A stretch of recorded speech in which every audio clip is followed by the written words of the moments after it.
Hello fam, and welcome back to a little bit of everything. I'm Thomas Bradshaw, and today I'm here to talk to you guys about the games that I'm most excited for in 2023. The games I'm looking forward to don't have a definitive release date yet, and because they're all big AAA games, and that means they're open to delays, but who knows? Starting off with number 5, Spider-Man 2. Now, I was a huge fan of the original Marvel Spider-Man when it came out. I remember seeing when it got announced, and I just remember how cool it freaking looked. I grew up playing Spider-Man 1, 2, and 3 on the PS2. So when I heard there was a new Spider-Man game coming out, I was really excited because swinging through the streets of New York is really fun, and it being made by Insomniac, who made the Ratchet and Clank series, I was very excited for this. The mechanics looked really cool, the combat looked even cooler, the web slinging looked pretty damn dope. So, and when I finally got my hands on it, it was so damn good. So when I heard they were doing a sequel, and definitely seeing who is going to be showing up in the sequel, I was very excited. But yeah, no, I am super excited for this. I cannot see what they do with it, and hopefully it is better than the first one. I'd like to see them expand on a lot of different things, so hopefully dive into more of the characters of Miles and Peter. Badass set pieces, because Spider-Man set pieces are amazing. Coming in at number 4, we have Final Fantasy 16. Now, I am actually relatively new to the Final Fantasy series. I started playing Final Fantasy with Final Fantasy 15. Yeah, no, I didn't grow up playing Final Fantasy, and that's kind of weird because they're all story-driven narrative games, which I really love, but just never got around to playing them as a kid. I was more busy playing Need for Speed, Sly Cooper, Jak and Daxter, stuff like that. But when I started playing Final Fantasy 15, I went back and played Final Fantasy 7, and then I just recently played Final Fantasy 7 Remake. Recently finished that, I think last year on my PS5. I think I finished it off, and it's just amazing. I got really, really well endowed in the story and the characters and that Final Fantasy is known for, and honestly, seeing the trailers for Final Fantasy 16, it looks freaking great. It's darker. We already got a mature rating attached to it, which means there's going to be blood and gut. It looks like there's going to be a lot of darkness going on in this one. It'll probably be the most bold Final Fantasy to date, because it's no longer just child friendly anymore. It looks like it. I hate to say it, but I love that kind of stuff. Being an adult myself, I like dark, gritty stuff, and it looks like this Final Fantasy is going to be just that: a dark, gritty, bloody, just all around a darker story, which it looks really, really cool. Next up at number 3. Okay, a lot of you guys are going to hate me for this because there's been a lot of doubt after the recent trailer released, including myself, about this next one. Suicide Squad: Kill the Justice League. I'm only putting this at number 3 because Rocksteady deserves the benefit of the doubt. I don't know if this is going to be any good. I hope it's good, but from what I saw in the trailer that they just released last time, I wasn't a fan of what I saw, but I'm still giving it the benefit of the doubt because I love the Batman Arkham games, and I do have faith in Rocksteady. Maybe this will turn out better than it looks. I hope so, but there's been a lot of backlash and stuff like that from the gaming community about this one, so I'm not sure, but I'm putting it at number 3 just because of that reason. I mean, I love the Suicide Squad. It looks like they're going to continue the R-rated trend with the Suicide Squad. So hopefully it's a good one, and I really, really, really hope it is, because I really want to like this game. But for what I've seen, it doesn't look very likely that this is going to turn out very good. Look at Gotham Knights. That was a massive disappointment.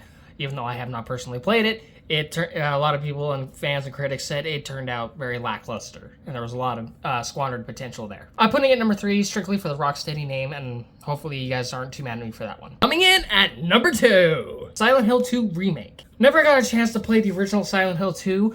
My actual first Silent Hill game was Silent Hill 4 The Room, and I remember that game scaring the ever-loving crap out of me, and I was really heartbroken to hear that Silent Hills got canceled, especially because I am somebody who never got to play PT, and never will.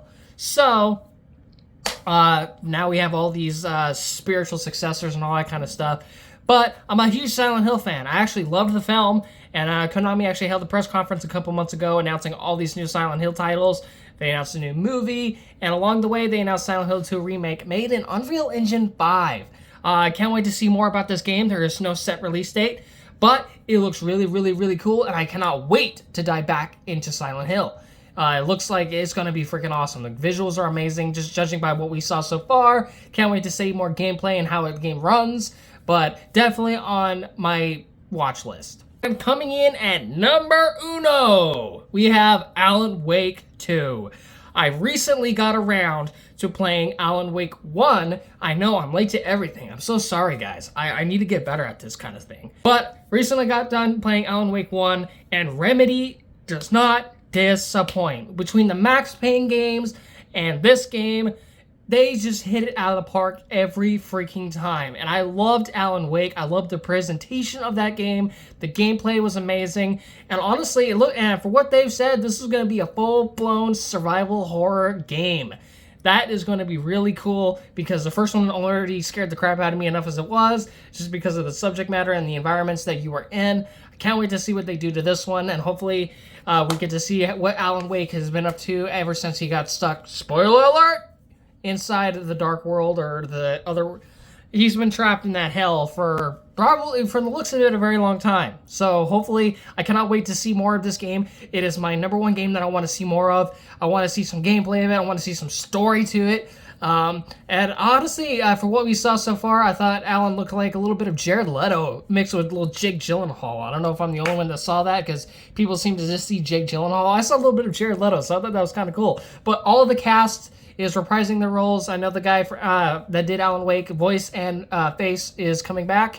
Of course, you got the brilliant minds at Remedy, Sam Lake. He is a genius, and hopefully we get a great game out of it. That is just some of the games that I am looking forward to, hopefully coming out in 2023. I know Alan Wake has a 2023 window to it. I don't know, we don't have an exact date. I believe so. Final Fantasy 16 is coming out in June.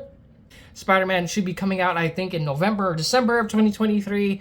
And then, but yeah, hopefully none of these get delayed. Suicide Squad to Kill the Justice League, I have heard, just got delayed again after the backlash of the last trailer that they released, because everyone thought it looked like crap, and hopefully they're going to spend time fixing it, which I really hope so, because I wasn't a fan of what I saw either. It looked very, just, So, with Suicide Squad, I really hope for a more grounded experience, just like the Arkham games, but it looks like they're going for a more wild, crazy, shoot 'em up, kind of style game, which honestly I'm not a big fan of. But those are some of my most anticipated games of 2023 going into 2024. Hopefully you agree with some of my list. Hopefully you don't. If not, drop a comment down below. I'd love to hear what you guys think and what your games you were looking forward to coming out here soon for the Xbox Series X and PlayStation 5. And that does it for me today. I will see you guys next time right here on A Little Bit of Everything. Stay safe.